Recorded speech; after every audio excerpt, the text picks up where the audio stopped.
वन्ते देव्यै स्तवैर् वेदैः साङ्गपदक्रमोपनिषदैः गायन्त्यं सामगान् ज्ञानावस्थिततद्गतेन मनसा पश्यन्ति योगिनो यस्यान्तं न विदुः सुरासुरगणा देवाय तस्मै नमः। श्रीमत्सन्दनचर्चितोज्ज्वलवपुः शुक्लाम्बरा मल्लिका मालालङ्कृतकुण्डला प्रविलसन् मुक्तावलीशोभिता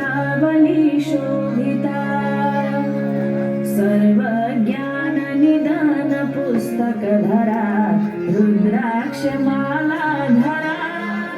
वाग्देवी वदनाम्बुजे वसतु मे त्रैलोक्यमाता चिरम्। मूकं करोति वाचालं पङ्गुं लङ्घयति